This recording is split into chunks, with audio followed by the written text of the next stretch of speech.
بسم اللہ الرحمن الرحیم۔ آپ نے سنا ہوگا کہ ہم بازار جاتے ہیں مارکیٹ میں، تو وہاں پہ ہمیں کچھ ضرورت کی چیزیں رینٹ پہ ملتی ہیں، کرائے پہ ملتی ہیں، جیسا کہ کار ہمیں رینٹ پہ ملتی ہے۔ پہلے زمانے کے دور میں جب نئے نئے پنکھے آئے تھے تو پنکھے بھی رینٹ پہ ملتے تھے، فرنیچر بھی رینٹ پہ ملتا تھا۔ تو آہستہ آہستہ اتنا جدید دور آ گیا ہے کہ اب مولوی بھی رینٹ پہ ملنے لگ گئے ہیں۔ مولانا اپنی خرافات اور اپنی لغویات وہ تو پہلے سے ہی ان کی چلی آ رہی تھی، لیکن ایک انسان اتنا بے وقوف اور اتنا مطلب ہے کہ مبہوت الحواس کیسے ہو سکتا ہے کہ پہلے کہا گیا کہ اے اللہ ہم تیری گود میں آنا چاہتے ہیں، پھر کہا گیا اللہ ہم تیرے پاؤں پڑنا چاہتے ہیں، پھر کہا گیا اللہ تو آسمان سے اتر کے زمین پہ آ جا، پھر کہا گیا صحابہ کو کافر کہنے سے آدمی کافر نہیں ہوتا، پھر کہا گیا کہ یوسف علیہ السلام کو کالا منہ کر کے گدھے پر بٹھایا گیا۔ تو یہ ساری باتیں چلی آ رہی تھی تو پھر آخرکار یہ بھی کہہ دیا گیا کہ جو پاکستان کی ساری عوام ہے، ٹوٹل کی ٹوٹل عوام جاہل ہے، دیانت دار ہے تو صرف ہمارے وزیر اعظم عمران خان صاحب ہیں۔ ہم یہ نہیں کہتے کہ وہ دیانت دار نہیں ہیں۔ کیا مطلب، کیا ثابت کرنا چاہتے ہیں؟ بقول آپ کے کہ میں کالج کا بہت بڑا ڈانسر تھا، آپ خود اپنے بیانات میں کہتے ہیں۔ آپ نے ساری تقریباً اپنی بچپن کی زندگی کالج تک، آخر ظاہری سی بات ہے آپ جوان تھے، میٹرک کی تعلیم حاصل کی، پھر کالج میں ایڈمیشن ہوا، کالج کی تعلیم تک تو آپ ڈانسر تھے۔ اس کے بعد پھر آپ نے دین کی طرف آپ آئے، آپ نے لوگوں کو اسلام پر لانے کے بجائے آپ نے بے شمار گستاخیاں بھی کی، صحابہ کرام کی شان میں بھی اور انبیاء کی شان میں بھی، یہاں تک کہ آپ نے اللہ تعالیٰ کی شان میں بھی گستاخی کی۔ میں صرف آپ سے ایک سوال کرنا چاہتا ہوں کہ کس انسان نے آپ کو یہ سبق پڑھایا ہے یا کس کتاب میں یہ لکھا ہے کہ یوسف علیہ السلام کو گدھے پر بٹھایا گیا، اور وہاں پہ آپ نے قرآن پاک کی آیت بھی غلط پڑھی ہے، اذا جزاء من اراد باہلک سوء، وہ اذا نہیں ہے، ما جزاء من اراد باہلک سوء۔ آپ نے تو قرآن پاک کی وہاں پہ آیت بھی غلط پڑھی ہے۔ دوسرے نمبر پہ آپ کو کس بندے نے یہ تعلیم دی ہے کہ حضرت یوسف علیہ السلام کو گدھے پر بٹھایا گیا اور منہ بھی کاٹا؟ جب وہ عورتوں میں بھی بات پھیل گئی کہ مجرم تو یوسف نہیں، مجرم تو زلیخا ہے، تو تھوڑی بدنامی ہونے لگی، تو انہوں نے یوسف علیہ السلام کو گدھے پہ بٹھا کے منہ کالا کر کے پورے شہر میں چکر لگوایا اور پیچھے اعلان کروایا ھذا جزاء من۔ اس کی آپ دلیل دیں۔ اگر آپ دلیل نہیں دے سکتے تو آپ دوبارہ کلمہ پڑھ کے دوبارہ مسلمان ہوں اور اعلان توبہ کریں۔ دوسرے نمبر پہ آپ نے صحابہ کرام رضی اللہ تعالی علیہم اجمعین، ان کے بارے میں آپ نے کہا کہ ان کو کافر کہنے سے انسان کافر نہیں ہوتا۔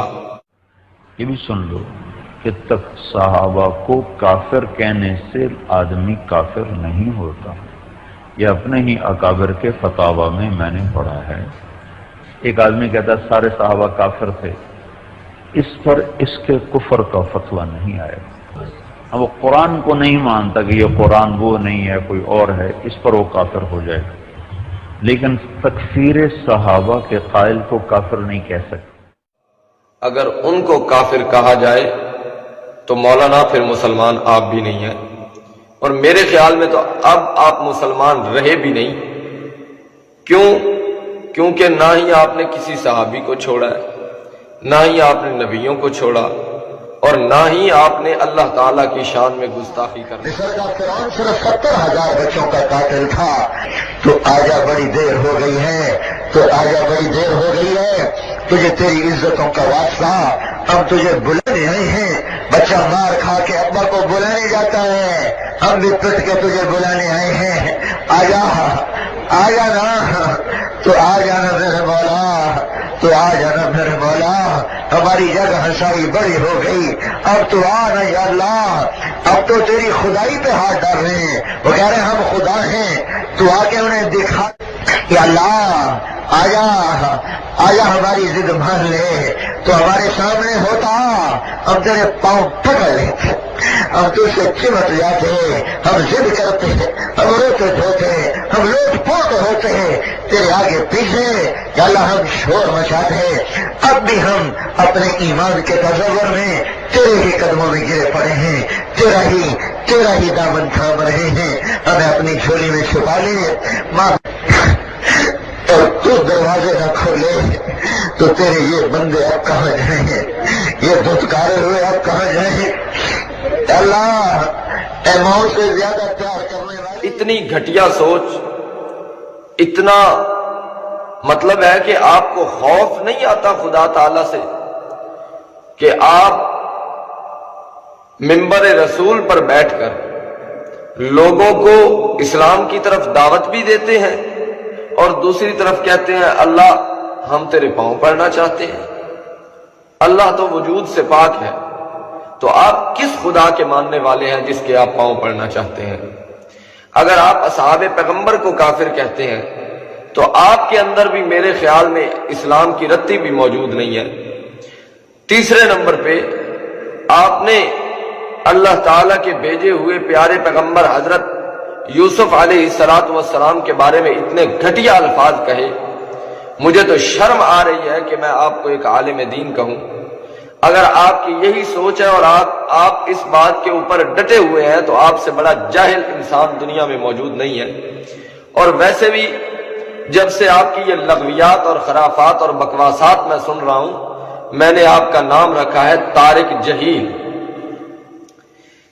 جہیل صفت مشبہ کا صیغہ ہے، یعنی آپ کی جہالت کی انتہا ہے. آپ کی جہالت کی انتہا اتنی ہے کہ کبھی جہالت آپ کی ختم ہونے کو نہیں آتی.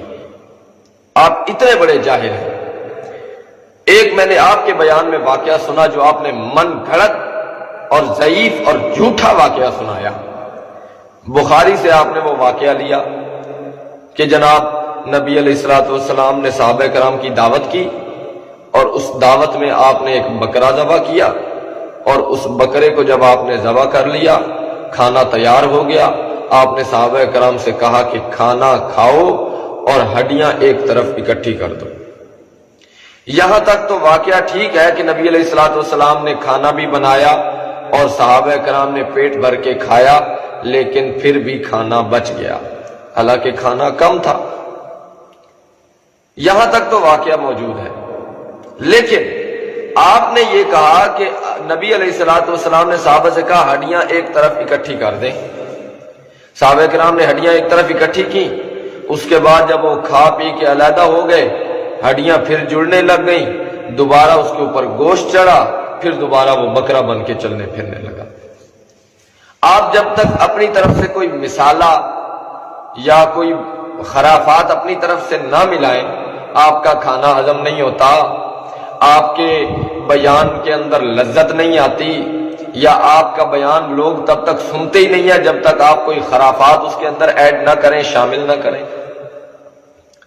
خدا کے لیے میں آپ کے آگے ہاتھ جوڑتا ہوں، ویسے مجھے شرم آ رہی ہے کہ میں آپ کو اتنے ادب سے آپ کہہ کے اتنے ادب سے پکار رہا ہوں، حالانکہ آپ اس ادب کے قابل نہیں ہیں۔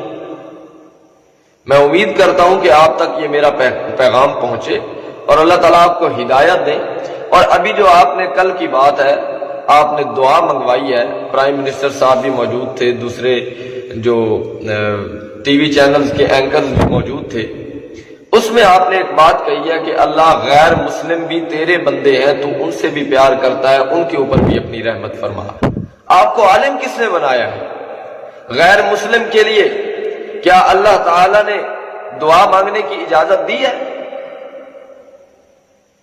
ذرا آپ مجھے بتائیں۔ نوح علیہ السلام اپنے بیٹے کے لیے دعا مانگ رہے ہیں، اللہ نے کہا ہاں تو نے اسے اپنا بیٹا کیسے کہا ہے؟ اور آپ غیر مسلم جو خدا کو مانتے ہی نہیں ہیں، غیر مسلم میں ہندو بھی ہیں، سکھ بھی ہیں، دہریے بھی ہیں جو خدا کی ذات کے بھی منکر ہیں، قادیانی بھی ہیں، شیعہ بھی ہیں، جتنے بھی غیر مسلم ہیں، مرزائی، سب کے لیے آپ نے دعا کیا۔ آپ کو کیا اسلام اس چیز کی اجازت دیتا ہے کہ آپ کسی غیر مسلم کے لیے دعا کریں؟ اللہ تعالیٰ آپ کو ہدایت دے، کچھ ہوش کے ناخن لیں۔ آپ ممبر رسول پر بیٹھتے ہیں، آپ ممبر رسول پر بیٹھ کر لوگ آپ کو فالو کرتے ہیں، لوگ آپ کے پیچھے چلتے ہیں، لوگ آپ کی بات پر عمل کرتے ہیں۔ دن قیامت کے آپ کتنوں کا حساب دیں گے؟ آپ لوگوں کو دین پر نہیں لا رہے بلکہ لوگوں کو دین سے گمراہ کر رہے ہیں۔ آپ فضائل اعمال کا درس دیتے ہیں، ہم یہ نہیں کہتے کہ فضائل اعمال کا درس نہ دیں، لیکن اگر آپ نے پہلے دن سے قرآن پاک کا درس دیا ہوتا، اپنے جتنے بھی آپ جماعت کی تشکیل کرتے ہیں، لوگوں کو بھیجتے ہیں، اللہ کے راستے میں نکل جاتے ہیں وہ، تو اگر آپ نے ان کو اس بات کی تبلیغ کی ہوتی کہ آپ نے جہاں بھی جانا ہے قرآن پاک کی آیت کا ترجمہ اور تفسیر بیان کرنی ہے، قرآن پاک کا درس دینا ہے، تو آج اتنے لوگ قرآن سے دور نہ ہوتے۔ اللہ تعالیٰ نے آپ کو موقع دیا۔ ابھی آپ کی دعا میں آپ نے یہ بھی کہا کہ یا اللہ تیرا پیغمبر جو ہے وہ رحمت کا سمندر تھا۔ اللہ کے پیغمبر رحمت کے سمندر ہیں، تھا نہیں۔ دوسرے نمبر پہ آپ یہ بتائیں، ایک تو رونا کوئی آپ سے سیکھے۔ ایک عورت جو ہے اس کا اگر خاوند مر جائے تو اتنی جلدی تو اس کو بھی رونا نہیں آتا جتنی جلدی آپ رونا شروع کر دیتے ہیں۔ اور واللہ باللہ میں تو آپ کا جب کلپ کوئی بھی دیکھتا ہوں، آپ دعا مانگ رہے ہوتے ہیں، مجھے ہنسی آ رہی ہوتی ہے کہ یہ بندہ کیا کر رہا ہے۔ آپ مداری پنا چھوڑ دیں اور خدا کے لیے دل سے کوئی بھی بات نکلے، وہ کہتے ہیں نا جو دل سے نکلتی ہے اثر رکھتی ہے۔ آپ دل سے اگر کوئی بھی بات کریں گے تو وہ ضرور اس کے اندر تاثیر ہوگی، پر اثر بات ہوگی۔ لیکن آپ یہ جو ڈھونگ رچا رہے ہیں، ٹی وی چینلز پہ بیٹھ کے ڈرامے بنا رہے ہیں، کوئی خوف خدا کریں۔ میں ویڈیو ثبوت کے ساتھ آپ کو دکھاؤں گا کہ آپ کے مولانا نے کتنی گستاخیاں کی ہیں، کتنی خرافات اور لغویات بکی ہیں اپنی زبان سے۔ جب تک مولانا طارق جہیل توبہ نہیں کریں گے تب تک میں ان کو اسلام کے اندر بالکل نہیں سمجھوں گا۔ میں اب بھی علل اعلان سوشل میڈیا پہ کہہ رہا ہوں کہ طارق جمیل اس وقت ایک گمراہ کن شخص ہے اور اس کا اسلام کے ساتھ کوئی تعلق نہیں ہے، کیونکہ اس نے علل اعلان یوسف علیہ السلام کی گستاخی کی ہے۔ جب تک علل اعلان توبہ نہیں کرے گا تب تک وہ دائرہ اسلام کے اندر داخل نہیں ہو سکتا۔ اور جس طرح اس نے صحابہ کرام کی توہین کی تھی، آج ہم اکثر میری تبلیغی حضرات سے بحث ہوتی ہے تو وہ کہتے ہیں مولانا نے اس بات کا جو ہے وہ ازالہ کیا تھا، معافی مانگی تھی۔ تو ہمیں یوٹیوب پہ وہ تو ویڈیو مل جاتی ہے جس میں انہوں نے صحابہ کی گستاخی کی، لیکن وہ ویڈیو نہیں ملتی جس میں انہوں نے ازالہ کیا اور توبہ کی اور معافی مانگی۔ برائے کرم آپ علل اعلان توبہ کریں۔ آپ کے اب جو پاؤں ہیں وہ قبر کے اندر ہیں، خوف خدا کریں اور اللہ تعالیٰ کی بارگاہ میں حقیقتاً رو کے گڑ گڑا کے معافی مانگیں۔ یہ جو آج کل آپ نے ڈرامہ بنایا ہوا ہے، سوشل میڈیا میں بیٹھ کے روتے ہیں، وہ تو لمبا کی کنجریوں کی طرح، آپ کے علاقے کی جو کنجریاں ہیں ان کی طرح، تو خوف خدا کریں، اللہ تعالیٰ آپ کو ہدایت دے۔ اور میرا کوئی مطلب نہیں تھا آپ کو ٹارگٹ کرنا، بس مجھے اس بات کا دکھ ہوا ہے کہ آپ ممبر رسول پر بیٹھتے ہیں اور آپ جو ہے وہ نہ کسی صحابی کو چھوڑتے ہیں، نہ کسی نبی کو چھوڑتے ہیں، یہاں تک کہ اللہ تعالیٰ کی شان میں بھی آپ بکواس کرتے ہیں۔ اللہ تعالیٰ آپ کو توبہ کی توفیق دے۔ اگر اللہ تعالیٰ آپ کو توبہ کی توفیق نہیں دیتے تو اللہ تعالیٰ آپ کو تباہ و برباد کرے۔ اللہ تعالیٰ آپ کو، میری تو یہ دلی دعا ہے کہ اللہ تعالیٰ آپ کو ہدایت نصیب فرمائے۔ ہدایت کی دعا میں آپ کے لیے کروں گا۔ اگر آپ کی قسمت میں ہدایت نہیں ہے تو پھر وہ ایک پٹھان تھا، تو اس نے کہا جنت کے فرشتوں سے کہ ہمیں یہاں جنت میں داخل ہونے دو، اگر یہاں پہ داخل نہیں ہونے دو گے تو دوسری سائیڈ والے ہماری منتیں کر رہے ہیں۔ تو دوسری سائیڈ تو پھر آپ کے لیے بنی ہوئی ہے، اگر آپ نے توبہ نہ کی تو بہتر یہی ہے کہ آپ اپنے گناہوں سے معافی مانگیں، توبہ کریں، اور اللہ تعالیٰ تمام مسلمانوں کو اس فتنہ تارک جہیلیت سے محفوظ فرمائے۔ اللہ تعالیٰ آپ کو خوش رکھے۔